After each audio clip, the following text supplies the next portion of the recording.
Bonjour et bienvenue dans cette nouvelle vidéo. Si vous débutez avec les investissements en ligne, je veux vous avertir en même temps, vous allez perdre beaucoup d'argent. Personnellement, j'ai perdu beaucoup et aujourd'hui, si je gagne, c'est parce que j'ai perdu. Donc, vous devez accepter perdre pour gagner. Mais le thème de cette vidéo, c'est de vous montrer aujourd'hui 3 critères qui vous permettront de sélectionner vos business afin de maximiser votre profit tout en minimisant les risques de perte. Ces critères vous permettront de détecter les potentielles arnaques des business qui sont importants, utiles et bénéfiques.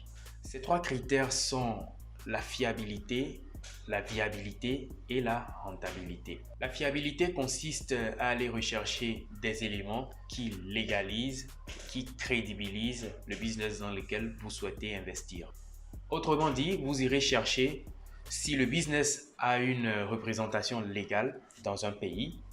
Est-ce que le promoteur est connu et quels sont ses antécédents? Est-ce un débutant ou plutôt une personne douée et dotée d'une certaine expérience et d'un lourd bagage intellectuel et relationnel?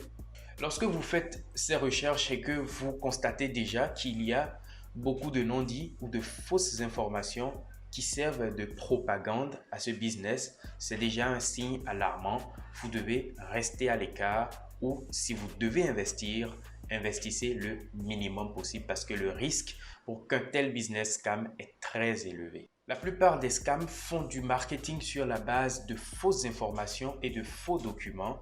Les détecter vous permettra de cerner très tôt qu'il s'agit d'un business qui ne fera pas long feu. Ensuite, la viabilité consiste à rechercher si le business plan qui vous est proposé est sain. C'est-à-dire, est-ce qu'il y a un risque imminent pour que l'entreprise fasse faillite ou qu'elle parte parce qu'il y a une mauvaise gestion économique par les dirigeants. Donc, à court terme, vous devez vérifier si les potentiels gains qu'on vous propose sont vraiment possibles et qu'il n'y a pas trop de risques ou de suspicions de pyramide qui pourraient s'effondrer par la suite.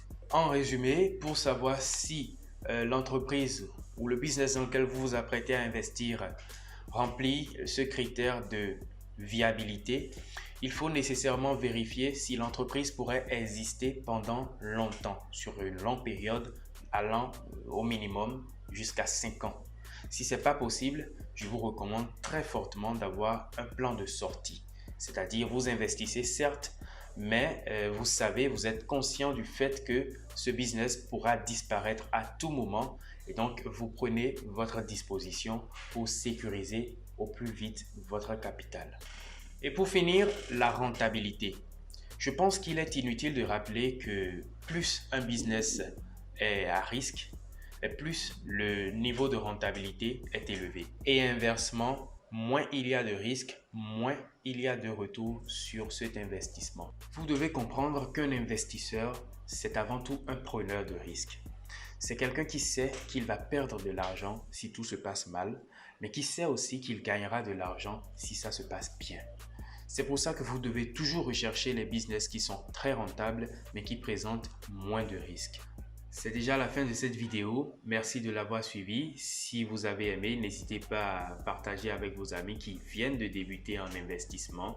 Parce que si au début, vous avez les bonnes informations, vous savez à quoi vous êtes exposé, le risque est minimisé et vous allez gagner à coup sûr dans ce domaine. Merci et à très bientôt.